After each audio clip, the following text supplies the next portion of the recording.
Hello, everybody, and T-Bait just dropped its ninth episode, and I am slowly losing hope for this series, but let's get into the breakdown. We started off with Arthur. Arthur's on the floor, and he's just kind of thinking about stuff. I don't even remember what stuff. I don't think it's important to the plot at all. Um, Most of it seems to be revolving around Lilia and her wanting to be a sorcerer and the pressure she feels. Okay, that's important to this episode, I guess.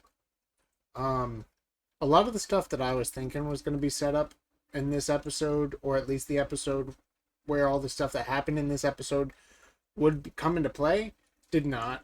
Um, I'm sure T-Bait is a great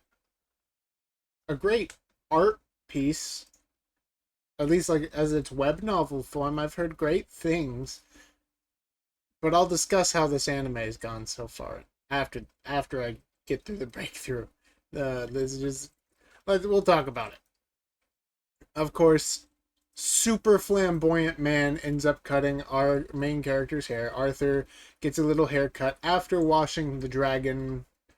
Uh, Cute little washing scene, I guess, and both of them come off with all these sparkling effects, and Arthur learns about how uh, these Mana Beast cores, that he has one inside of him, which he had no idea could come in physical form. You could just sell them in stores.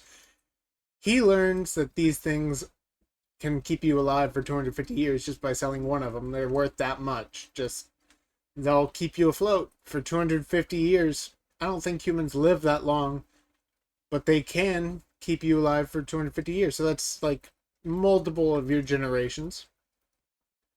Of course, we get some of these school people who Arthur was going to go to the school, but he was all like, I don't want to go to the school. I'd rather be an adventurer or just stay here with my mom and dad because I've been away from them for so long. I'm going to stay here. But a couple of these school students are all like, hey, Lilia, you're dumb and you should apologize to us. And then they come in and we're like, actually, we're with the whole bartering company thing. Yeah, we're special, blah, blah, blah, blah. So then the students are all like, oh no, if the professors found out we were bullying them, we'd be in trouble. So then they all left, just so they wouldn't get in trouble. Because usually they can pick fights with anyone they want, but they picked the fight with the wrong person. I can see this being such a good scene. It wasn't. Uh, Lilia then goes back, and we get a brief insight into the problems she's facing, and most of it's mental and misunderstandings, it seems. It seems like she feels inadequate, and she's blaming her father for her feeling inadequate. That's what I get out of this. Um, so she can't become a sorcerer. She's trying really hard, and she feels like a failure, so she's mad. So she's lashing out at everyone, including her father and Arthur. And Arthur eventually finds her with the help of some servants. Of course, this is the same place that she hides every time she gets upset. This was covered last episode, in episode 8. Arthur must have forgotten that because he needed to be shown where she was by a servant. It was covered in a brief moment where he looked over to see a servant, and then the servant nodded at him like, yeah. Like, do you not remember these things? This happened last episode. It couldn't have been more than a week ago that you learned where she goes when she's upset. But he ends up devising this plan, and essentially, he tells the parents that Lilia has left, and she's not going to come back until she learns magic. And the parents are freaking out like, I would love my daughter even if she couldn't use magic. And Lilia was in the other room, of course. Kind of saw this coming because I was like, there's no way. I mean, like, if he gave her the compass, she could probably make it to the elf realm, but they're not going to train her. They wanted to kill all humans not 10 years ago. They're not going to train some random human noblewoman who can't use magic. The only reason why they even put up with Arthur is because they saved the princess and he was impressive. That's it. She's not impressive and she hasn't saved anyone. Why would they put up with her? I don't know. Then they hug it out, and oh yay, everything's better. The dad even apologizes for some stuff, like, I'm sorry I tried to make your son go to a college whenever he should be spending time with you. Now I understand how painful it would be to lose a child and how much you would want to spend time with them. It's like, okay. Uh Maybe that was warranted. I don't know. I don't feel like he was forcing Arthur to go anywhere. So, I don't know. Maybe the offer was out of pocket, like really out of pocket. I don't know, but seemed kind of out of place to me. Maybe this is all because of animation. You know, maybe it's because the lack of explaining and storytelling and the lack of animation makes these characters feel unbelievable and like they're saying things that are just completely out of pocket. I can't tell you. I haven't read the source material. And then Arthur awakens their magic, which I didn't know you could do, besides the fact that the elf grandmaster, the grandfather, the one who was king before the current king of the elf kingdom, showed Arthur how to awaken his beast core, which is different than mana, I assume. I didn't know you could just touch someone and make someone activate their mana. But apparently, Arthur knows that you can. So Arthur's doing that now with not only Lilia, but also his little sister. So now there's 2 more mages in the house. And there's a big celebration. And Arthur makes a joke, I guess. He looks at Lilia weird when she asks what abilities she may have. And they laugh, I guess. I don't understand that. Why did they laugh? Why did they make these faces? Maybe I am awkward guy who doesn't understand, but everything seems to be out of pocket this episode. Maybe I'm just waking up to how bad it is, but I'm losing faith for this show, dude. Well, you know, ending sequence. We get this scene where these knights are coming in, and this main guy who's in a robe says something about how, like, this trading hall is going to be interesting. Maybe the auction hall. Ooh, yay, we're going to the auction hall. And he looks evil. And he's bringing a whole bunch of guards. Maybe he's a part of the royal family. Maybe he's some kind of king. I doubt he's dwarven. From the human-like people here.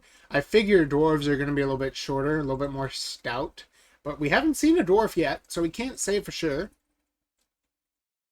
So I think he's just like a human kingdom mage, possibly a head of the school. Who knows? I don't know. I doubt he's anything to do with the school because the school is allied with the auction house because the auction house spends so much money with the school. But honestly, with the way things have not been explained very well and the animation budget has not been very good, anything is possible. This could go anywhere. This could go nowhere. Maybe he's not even evil. Maybe this is just a really bad cliffhanger that's going to be all like, oh no, this is actually a really close friend of the auction house, and the knights are just there to guard him. Why is he walking if he's special? So many questions, no answers. Maybe this is the delivery to the auction house. Like, this is where all the goods are coming from, and the knights are guarding the goods that are being shipped to the auction house. I don't know. I feel like 1,000 things could be happening here.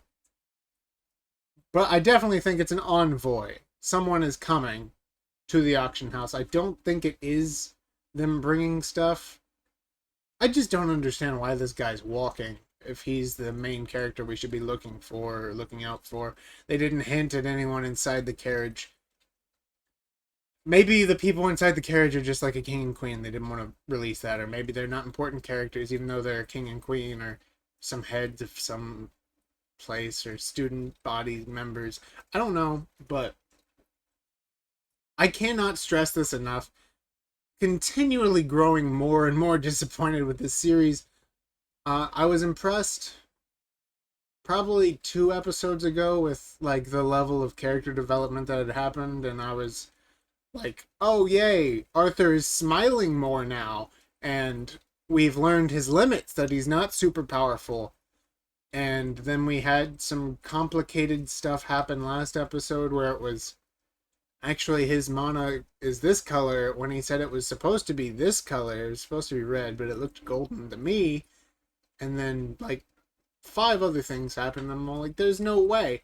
This is just too confusing. It feels like there's just some kind of block in my understanding of the series. And I hope that whatever I am facing is just some minor disagreements with the way the show has gone so far, and it'll get better. Maybe. I continually see problems, and the problems are mounting, and I can no longer ignore them. The animation budget is preposterously low. The scenes are poorly explained. The characters feel flat. I wanna glaze the show. I do, but I can't. This is getting significantly worse episode by episode. If you guys have different thoughts, go ahead and leave them in the comments. I'd love to hear them. Maybe you guys can point me in the right direction. Show me the light. Or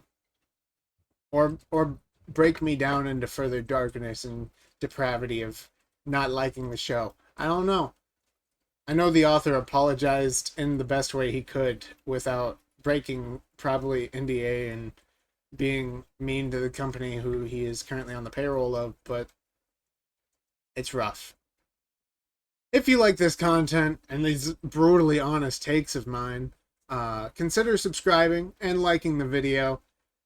Hit the notification bell for more updates on not only this series, but several other series that are coming out. And until next time, I'll see you guys in the next video, and have a blessed day. And while you're here, go ahead and check out this video to see what you might have missed.